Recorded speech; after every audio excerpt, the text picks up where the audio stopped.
This is Dread Central's own Dr. Gash Scott Hallam, and today we bring you horror's top 9 cannibals. We've got a fine list of cannibals for you, both young and old. So without further ado, let's get to the list.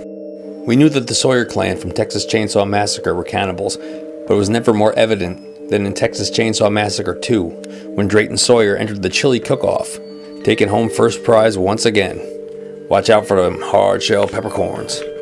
Adapted from the Stephen Sondheim play, Sweeney Todd, the Demon Barber of Fleet Street, brings us Sweeney Todd and his friend Mrs. Lovett. Tim Burton adapted this film and put Johnny Depp and Helena Bonham Carter in those roles, and they did their best to feed the good people of London the good people of London.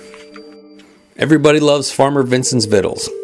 In Motel Hell, Rory Calhoun played Farmer Vincent, and his victuals were people that he stuffed out into his backyard, burying them up to their necks to soften them up and serve them to the good people who come to Motel Hello. According to the film Soylent Green, by the year 2022, New York City alone will have 40 million people in it. And how are we going to feed all those people? Well, they love their Soylent Green. That wasn't until Charlton Heston had to blow the whole thing in the end and reveal that Soylent Green is people. It's people! I'm a big fan of gory films. None have ever really bothered me. I could eat a rare steak while watching Human Centipede 2 or Dead Alive, no problem.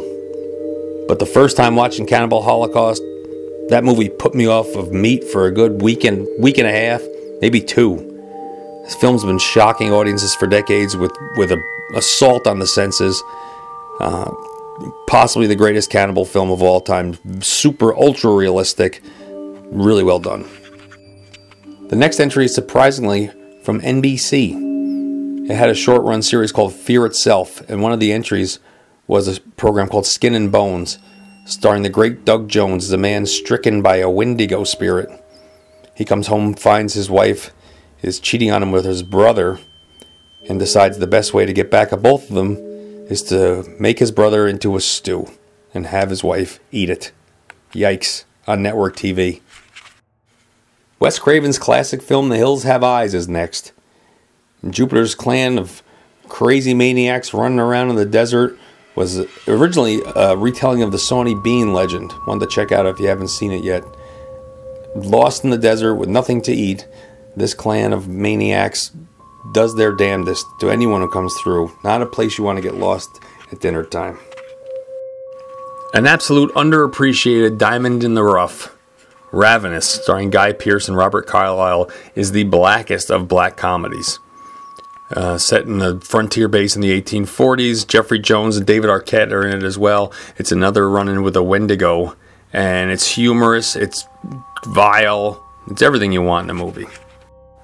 And of course, we can't have a cannibal list without including Hannibal Lecter.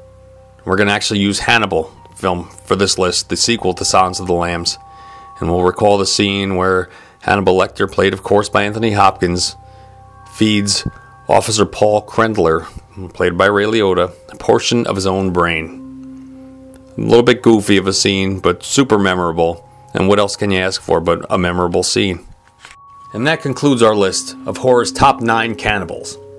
I'm Scott Hallam, Dread Central's own Dr. Gash, and I encourage you to go to dreadcentral.com for all your horror needs.